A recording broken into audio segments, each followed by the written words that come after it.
What is going on, everybody? Hope you're all having a good Tuesday morning.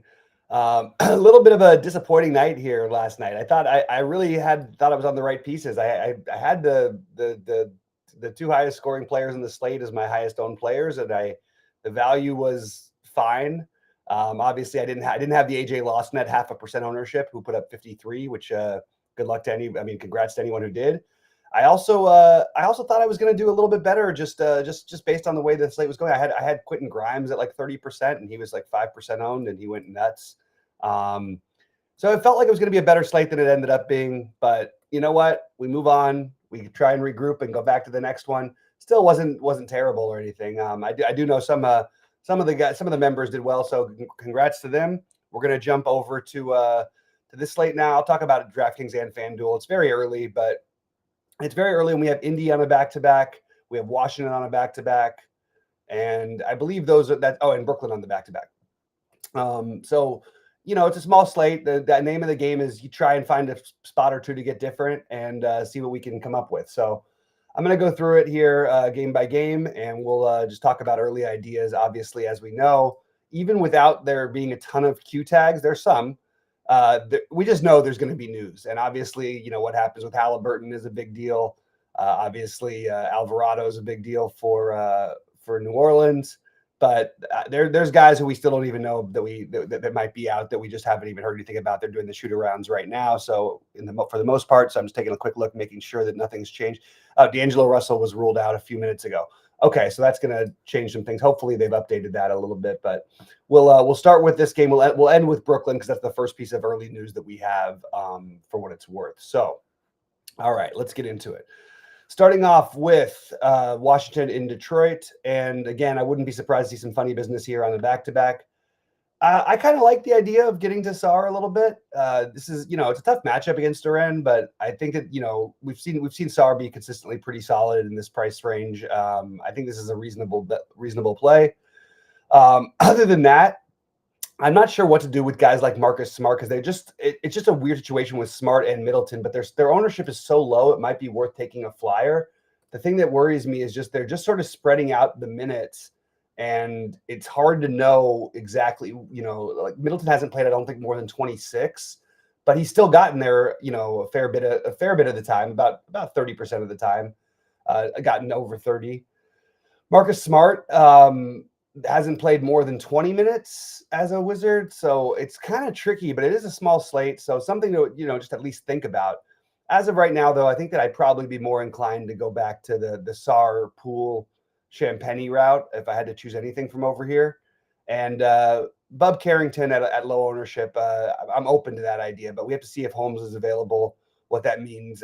If he's out, that means we probably are looking at Vukcevic, who we wouldn't consider on a big slate, but we would definitely have interest on a small slate.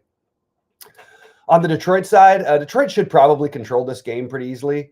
Schroeder, as you can see, is popping as a major top play here today, and I understand that why we're doing it, and I understand that he's getting some minutes. It feels like the projections are a little bit out of whack to me. This feels a little exaggerated, so I would probably end up, even again, first run I got to more of them. I didn't put any of my projections or anything in. This is just off of the SaberSim projections. I will probably end up slightly under on Schroeder. It's just the lack of value I think is making him show up. So if he ends up lower owned later on, it's something that I'll go over on then. But it's obviously a great matchup for Detroit. The problem is Detroit's been playing really, really fast too. So it's a good, if Washington can keep it close, which is a big if, it should be a decent spot. But Detroit's been playing so well, it's hard to see this game staying close. But it's the NBA. It's 4-game slate, so we'll consider everything. Obviously, as you're seeing the reflection of everybody looking really good as opposed, because of this matchup. So, okay, I guess if I had to rank them in order, I mean, Schroeder does make sense as value right now, but I think my favorite play is Duran from here. And I really like Cade. It's just hard to hit that ceiling probably in just 3 quarters possibly. But I'm not gonna forget about it. He's gonna have some ownership. So I would go Duran, Schroeder. I really like the Isaiah Stewart thin value. Now you're hoping for the extra minutes. Maybe he gets some extra blowout run. Maybe he doesn't get himself thrown out of the game by punching somebody again. He gets thrown out a lot. So I guess Schroeder, yeah. Duran, Cunningham, Stewart, Then I would get to Asar Thompson, then Harris. I actually think Asar maybe I'll bump him up. I think maybe he should be a little higher in that conversation. This is the kind of matchup I could see him thriving in, even in what could be a blowout. So another guy you'd look out for blowout at low ownership is Malik Beasley, and just hope you get the hot Malik Beasley game. I think that's worth taking a stab at. So definitely a lot of interest in Detroit at first glance. Any thoughts or questions, guys? Pop them on into the Discord. I'll and say what's up when you're here. I'll get to it. It's kind of a small slate, but these small slates have been good to me this year. So I actually don't. I'm not like hating on them. I used to crush on the big slates. This year, for whatever reason, it's been the smaller slates that have been good to me. So hopefully the same thing returns tonight. I'm gonna skip Brooklyn and Cleveland, just making sure that they get the projections updated over there. Milwaukee, look, Giannis absolutely dismantles this team. If there's a way to get to him, I would encourage that we do. I actually think this projection on him might be a little bit low. But I would probably say to try to get to Giannis or Lillard in most of your lineups. Didn't get any Lillard in the first run. Doesn't mean anything. It's very early, and I'll tweak things to make sure I get some Lillard. But Giannis is definitely one, the priority on the slate as far as spend ups go. Like I said, he crushes Indianapolis. This game should be close, and I don't see any reason why we wouldn't try to get to him. The only thing is just the lack of immediate value that we're seeing, as opposed to last night where we had like 19 guys who looked like the best value we've seen, basically. You can see Taurean Prince is showing up, and that's, again, just a product of a small slate and a situation where we don't have a ton of value. I'm guessing more value will open up, so we probably won't be considering him very much later today. Really, the one I'm most interested in is Giannis, but I think you could bump up Lillard and Kuzma just based on the matchup. It's Indy. They tend to play in the high-scoring games. They're not playing quite as fast this year, especially when Halliburton's out, but they're still playing fast enough where I think this is a reasonable spot. Those are my favorites, and I think that a low-owned Brook Lopez could be interesting on a small slate, so probably going to be over the field on whatever he ends up at. Miles Turner's had some good games against Indy in the past, and he's not projecting well today, which makes me really like him. So I really like Turner pretty much regardless of what happens with Halliburton. If Halliburton's a go tonight, which I have a feeling he's going to play, but it's just a feeling. I don't know. He's missed the last couple times. I like Halliburton as well. Either way, I think look, if Halliburton's out, obviously Siakam's going to be really popular, but I kind of like all these guys. I think this game is more interesting and getting a little less ownership than I like. So I would get to Siakam, I would get to Turner, I would get to Halliburton as my three favorite. And Siakam as Siakam, Turner, Halliburton as my three favorites. But I think that you could make a case for really just bumping everyone up in this game, and it's a great game environment. It's probably the most interesting game on the slate, and it's certainly the highest scoring one that's supposed to stay close. So I will probably end up bumping up players from both these sides and try to be overexposed to this game and come up with some sort of a game stack, especially if these ownership numbers hold anywhere near to true. It is the back-to-back for Indiana, but I really like this spot. So I'm going to probably put this as my priority game. In fact, I might do something I haven't been doing very much of this year, and just go to, make sure I have, in terms of my my games exposure, I probably am going to right off the bat, and this is just going to be a small number, and I have to change, what types of stacks, but I think I do want to put at least a quarter of my lineups will be that game stack. It's probably going to end up with a lot more than that, to be honest with you. And you're probably looking at like 2v2s, not necessarily 1v1s for those game stacks. Moving over to the Clippers in New Orleans. We've got the Clippers ready to go. Kawhi at this ownership, look, I don't think I need to have 80% of them. I actually think my favorite play here is Zubac, followed by Kawhi, followed by Harden. They're all, I think they're all solid plays on this slate, but I just prefer the other game a little more. So I don't see that I'm going to have maybe quite enough money to spend up here as I do in other spots. You got Batum showing up at huge ownership because, again, lack of value. I promise there will be more value. These ownership numbers are very early in the day. Chris Dunn is one I would try and get to. I mean, obviously he's more expensive than Batum, but I would have more of a desire to try to get there than I would to Batum personally. And then I don't mind Derek Jones Jr. on the small slate or Bogdanovich as long shot plays. New Orleans side of things, Zion at low ownership, yes. Like this feels like an easy way to get different on a small slate. We've seen Zion be really, really good, even in limited minutes. And look, they're not really playing for anything, but they have played better basketball. He had a couple down games recently, Zion, but we've seen him over, he had that stretch where he had 55, 48, 63 right before that. Two tough games against Houston. I'm not going to eliminate him because of that. He's been over 44 in 6 out of his last 9. At one point that was 6 out of 7, but the last 2 against Houston, he was down a little. So I actually like Zion. I'm probably going to bump up his projection regardless of where it ends up. We obviously have to wait on Jose Alvarado. But the other one I really want to get to at low ownership, if I'm not getting to Zion, is Trey Murphy. We know Trey Murphy's got a monster ceiling. Again, it's going to really depend on how it's rolling for him. But I do like the idea of a low-owned Trey Murphy on this small slate. So I'm just trying to mention some plays that I'm looking at for at low ownership.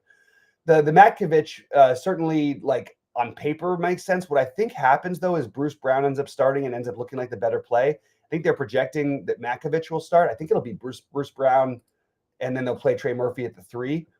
And I'm fine with Bruce Brown, but again, it's really all dependent on Jose Alvarado, who, the more I look at it, like I'm just really unsure of what his situation is, and those minutes could go to Bruce Brown and Jordan Hawkins. So we're going to need some information on that before we do anything.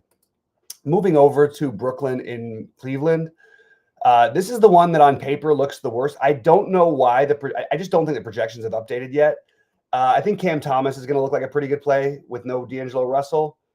I think Keon Johnson and Tyrese Martin will both look better than they do right now, as well as Zaire Williams. So this is one we're going to have to wait and see. I'll be live at 6 to go over, but I do think that we're going to want some spots here. And for some reason, this projection on Cam Johnson just feels really low. I know he had a big game last night, but Cam Johnson being projected at like 26 median, like, that seems off to me, especially with them down. He's put up 40 in the last 2 games. I don't know if I agree with that. And I love the idea of getting a little different with some Day'Ron Sharpe off the bench on a small slate, especially against a team that plays bigs all the time. 2 bigs all the time, basically. Not all the time, but two bigs most of the time. Obviously, it's a good spot for both Jared Allen and Evan Mobley. I think my favorite plays here would probably be, I think I actually like Mobley at low ownership. Allen's too cheap, so it's going to be hard to avoid him. But I like Mobley at low ownership, lowish ownership. And I like Garland a little bit better than I like Mitchell for tonight, just because you need a little bit extra savings. Hard to get to that price tier, especially if I'm going to be playing all the stuff in the Indy Milwaukee game. And then I think a low-owned Ty Jerome would be kind of an interesting play. So you can see these early exposures that Saberson's giving me based on the initial projections. That's going to change drastically. Just wanted to give an early feel for the slate. We'll jump over to FanDuel real quick and talk about that before we do anything. It's a little different on FanDuel.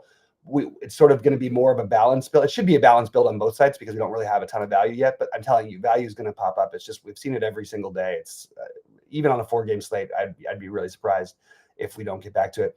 So you see, it gave me like no Zubac on DK at 8,100. It gives me all the Zubac at 7,900 on FanDuel. Again, I do like Zubac tonight for what it's worth. They love the Clippers. I'm not quite as high. I'm more interested in this Milwaukee-Indianapolis game, but you can see the Clippers are certainly projecting really well. And again, I'm still a little bit skeptical of this Schroeder projection. And I love Giannis tonight. I'll be over the field no matter what that is later on. I'll tweak all my stuff to make sure I get to him. Also really like Duren. He should be lower owned over here because the price is higher. What else is it? And I don't know if I want to eat the Batum chalk. I know you're getting the minutes here, but or you're getting some minutes. It just, there's plenty of 15s and 14s that are coming through. There might be a 12 or a 13, but while we're starved for value, it's worth considering. And by the way, later in the day when no one's going to play him, then I might switch back on, just because we see that all the time. And I want to give a shout out to Chaz last night. From Chaz, one of our subscribers. He was I was saying that there's so much value out there that's good value. Like on an ordinary slate, there's a lot of guys who would otherwise be good. So he ended up playing like Sam Hauser as his value, who put up like 47 or whatever it was. So that was sort of what I was trying to point out last night. And then AJ Lawson, I kind of forgot about even in the mix. All these quote like other value plays ended up being the nut value plays. So that was really like the spot you needed to be in last night, is to play those funky other value plays instead of maybe the Philly guys. And it certainly worked out for some people. So I just wanted to mention that. Let's go. Squatch happens. Let's just sign up for us. Let's go, man. We'd love to hear it. Great to have you be a part of the team. Really glad to have it. As I wanted, as I mentioned yesterday, we partnered with TrueDFS. We're obviously partnered with Saberson, but also with PayDirt DFS. Pay Dirt is awesome. They have some incredible tools. I would hope everybody would take a look at them. They're available with our packages now, all of our packages except for just the raw NASCAR package, and really, really awesome stuff that they're doing over there too. So we're pumped. We're really gearing up for it, and we're hoping also to have Sheets back tomorrow, which would be really, really nice. Hope he's doing well enough, as well as it can be, and we miss him. So it'd be great to have him back. It'll be great to have, great to see, you guys starting to use the tools with James. I know people who have played around with it have really loved the Pay Dirt stuff so far, and yeah, thrilled about that. Yeah, so yeah, here, so I'm guessing, so yeah, this is Chaz, I think. Yeah, he said the Pay Dirt pivot table led him to that, which is part of the subscription. That's awesome. That's partly what it's there for, and they have a pivot table for each, for each price range and players or whatever. And Hauser was one of them, so I'm glad that worked. I appreciate the kind words there, Chaz. I don't know whether it's Chaz or Temming, whichever one it is, whichever one it is for this, but I'll just say Chaz because that's what I know you as from Discord. Anyway, guys, it's going to be a fun slate. Looking forward to it. Obviously, going to have a lot of news, and just really pumped about where we're at right now. We got some golf stuff coming up tomorrow. I'll post all my exposures as I always do. I'll go through. We'll do a show whether it's myself and Kenny or myself and Sheets. And we'll go through what we like best. This has always been my best golf tournament of the year, so I'm playing pretty heavy for golf this week. And other than that, we've got MMA coming up. There's NASCAR going on. There's just all kinds of stuff. Adam Perry's doing all the hockey stuff, so keep an eye out for all the stuff we're doing. Chaz is fine. I'm glad to hear it. Anyway, guys, appreciate all you guys tuning in and being loyal subscribers, and even just to the channel, if not the site. Please give us the like, the thumbs up. We really appreciate all you guys, and let's get after it.